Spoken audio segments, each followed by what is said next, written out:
கர்த்தர் மகிழ்வதாக இன்றைய வசனம் யாத்திராகமம் 33ஆம் அதிகாரம் 14ஆம் வசனம். அதற்கு அவர், என் சமூகம் உனக்கு முன்பாக செல்லும், நான் உனக்கு இளைப்பாறுதல் தருவேன் என்றார். கர்த்தர் மகிழ்வதாக இந்த வசனம் இஸ்ரவேல் ஜனங்கள் முன்பாக மோசேயிட்டு கர்த்தர் சொல்லும்போது, என் சமூகம் உனக்கு முன்பாக செல்லும் சொல்லுவார்.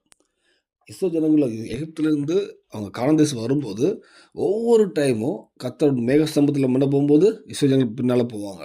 அப்போ அவரோட சமூகம் முன்ன போகும்போது தான் அவங்க எல்லாவற்றையும் ஜெயெடுத்தாங்க.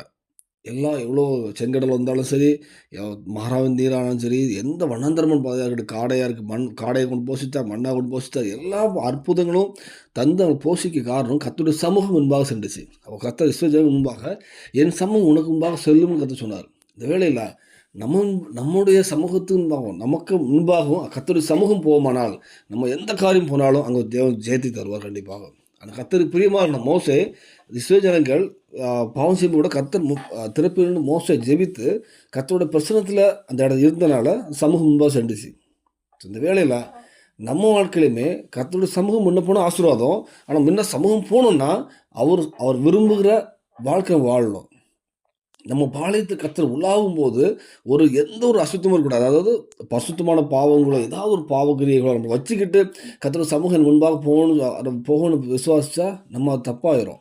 ஆனால் உண்மையாக கர்த்தருக்குள் நீங்கள் ஒரு பரிசுத்தமான வாழ்ந்துட்டு நீ கர்த்தர்கிட்ட கேட்பீங்க, ஆண்டவரே அன்றைக்கி இஸ்ரவேல் ஜனங்கள் முன்பாக ஒரு சமூகம் செல்றது எனக்கு முன்பாகவும் சமூகம் செல்லுட்டு ஆண்டவரேன்னு கேட்டிங்கன்னா கண்டிப்பாக உங்கள் வாழ்க்கையிலையும் ஒவ்வொரு காரியத்திலையும் அவருடைய சமூகம் முன்பாக செல்லும். உங்கள் பிரயாணத்திலேயோ எல்லாவற்றிலையுமே கர்த்தர் சமூகம் முன்பாக செல்லும். தேவன் ஜெயத்தை தருவார். அதுக்கு அர்ப்பணிப்போம். தேவனுக்கு விஷயம் வராக. ஆமென்.